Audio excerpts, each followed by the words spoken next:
Bonjour et bienvenue dans la chaîne Mathématiques Sciences. Aujourd'hui, je vais vous présenter et expliquer la dernière vidéo, qui est une vidéo exercice sur comment mesurer la chance. Alors donc là, et ben justement, donc on va s'intéresser à ce problème-là, qui est le problème de l'exercice 18. Et donc, on s'intéresse du coup à ce problème-là. Et donc, on nous dit que Olof, ok, il habite en Suède. Et donc, il dit qu'il a 7 chances sur 8 qu'il fasse très beau demain. En revanche, Hilary qui habite aux États-Unis, il dit qu'il a 9 chances sur 10 qu'il fasse très beau demain.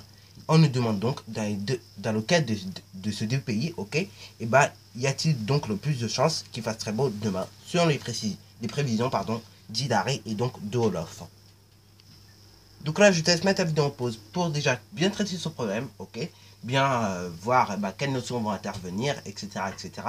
Et donc, pour pouvoir le résoudre à la fin, ok. Et après, donc, je te laisse également mettre la vidéo en pause, et pour également répondre à la question. Donc là, maintenant, pour résoudre ce problème, on va devoir bien voir tout simplement les données chiffrées. Ok. Donc là, je vais relire à nouveau l'énoncé afin donc qu'on puisse bien voir en gros l'énoncé, se l'approprier afin donc de bien résoudre ce problème pour répondre à la question. Alors donc là, l'énoncé est le suivant, c'est tout simplement Olof habite en Suède et il dit donc qu'il a 7 chances sur 8 qu'il fasse très beau demain. Hilary habite aux États-Unis et donc il dit qu'il y a 9 chances sur 10 qu'il fasse très beau demain. Et donc, on nous demande dans lequel de ces deux pays y a-t-il le plus de chances qu'il fasse très beau demain selon les prévisions d'Hilary et de Olof. Alors donc là, dans le problème, ce qui va nous intéresser, c'est tout simplement le fait qu'en Suède, il y a 7 chances sur 8 qu'il fasse très beau demain. Et le fait donc qu'aux États-Unis, il y ait donc 9 chances sur 10 qu'il fasse très beau demain. Donc là, on va marquer donc tout simplement sur un brouillon ou dans la tête, ok. Tu peux faire ça de tête, mais bon, c'est mieux marquer sur un brouillon. Et après donc, de voir ce que tu peux mettre réellement sur ta copie. Comme ça, au moins, ça fait le plan de ta copie. Et c'est mieux de faire ça le jour du brevet parce que c'est un exercice qui peut très bien tomber, ok. Donc voilà pourquoi il faut toujours utiliser un brouillon pas loin, ok. Donc là, sur un brouillon, on va mettre tout simplement Suède, ok. Et la proportion, ok. Donc là, du coup, le fait qu'il y ait 7 chances sur 8 peut se traduire par la fraction 7 huitièmes.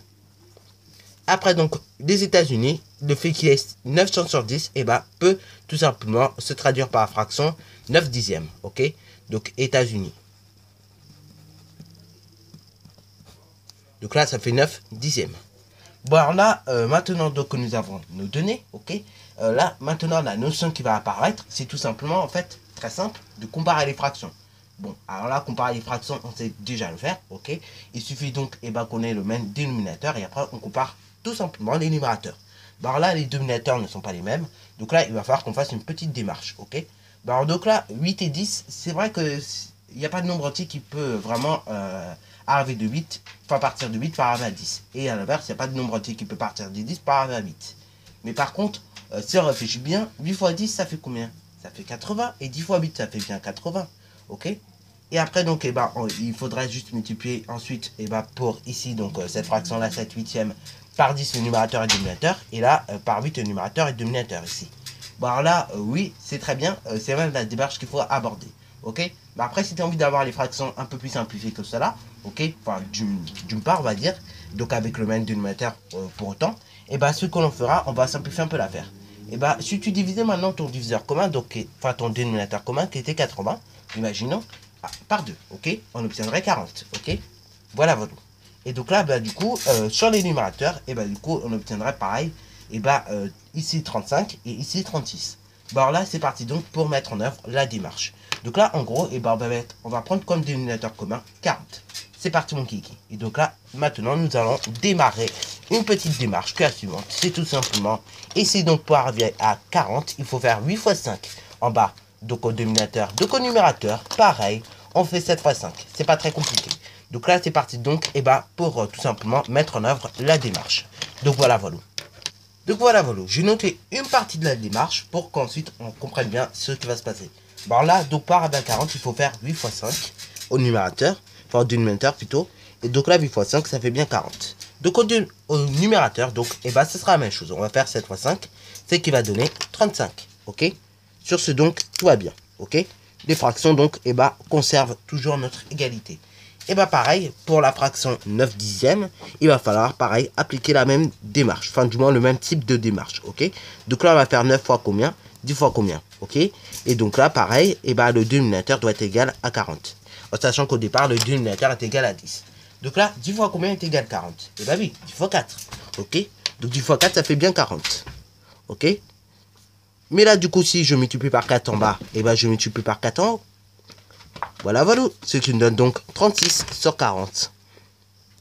Et là, nous obtenons deux nouvelles fractions qui sont complètement égales parce que du fait que leurs dénominateurs soient les mêmes, ok?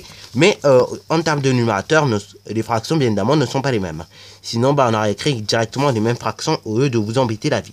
Bon, on peut également écrire deux fractions qui sont égales, juste pour pas vous simplifier la vie, ok? Mais c'est vrai que généralement, on va quand même pas vous embêter grandement, ok? Si on doit écrire deux fois la même fraction, et bah, on vous embêtera pas la vie. Donc là, pardon, je disais donc, voici nos deux fractions. Donc là maintenant, il ne reste plus qu'à les comparer. Donc là, c'est la troisième étape. Nous avons 35 sur 40. Et donc 36 sur 40. Quelle est la fraction la plus grande, quelle est la fraction la plus petite? Bon, on sait déjà faire ce genre de comparaison. Les dénominateurs sont les mêmes, donc on compare les numérateurs. Et c'est la fraction qui a le plus grand numérateur qui est la plus grande. Donc du coup 36 est plus grand que 35. Du coup, et bah, sa fraction 36 sur 40 qui est beaucoup plus grande et bah, que la fraction 35 sur 40. Voilà, voilà. Donc, et bah, en gros, voilà, voilà, la démarche, ok? Bon, maintenant, donc, tout ça pour arriver en conclusion, donc, et bah, qu'il s'agira des États-Unis qui aura, et bah, le plus de chance qu'il fasse très beau demain. On peut noter ça comme phrase de conclusion. Voilà, voilà. Donc là, j'ai noté la phrase, ok? C'est tout simplement aux États-Unis qu'il y a plus de chances qu'il fasse très beau. Et donc là, je remets les fractions comme tout à l'heure que nous allons comparer. Donc là, 7 huitièmes est bien plus petit que 9 dixièmes, ok?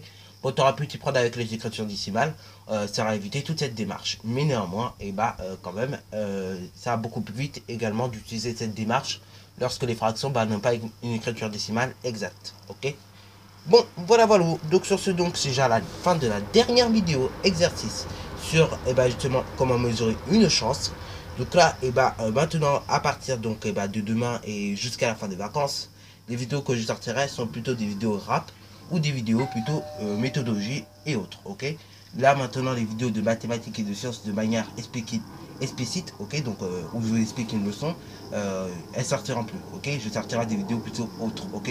Ou sinon, si je sors des vidéos plutôt explicites comme je fais là maintenant, et bah ce sera plutôt des vidéos en fait, et bah on ira un peu plus loin que le programme, ok? Bon, voilà, voilà. Sur ce, donc, je suis à la fin de cette vidéo. Alors, si tu as bien aimé, n'hésite surtout pas à liker, à commenter. Et bonne réussite à toi en mathématiques et en sciences. Et d'ailleurs, pour information, la chaîne a déjà un an pratiquement. Bon, elle n'a pas exactement un an, puisque bah, elle a été créée, pas à 12h36, mais elle a été créée à 18h20. Donc, du coup, bah, la vidéo pour cela va sortir donc très bientôt, mais à 18h20. Ok? Et non pas à ce moment-là, parce que bah, justement, ça va pas trop faire. Ok? Bon, sur ce, donc, c'est la fin de cette vidéo.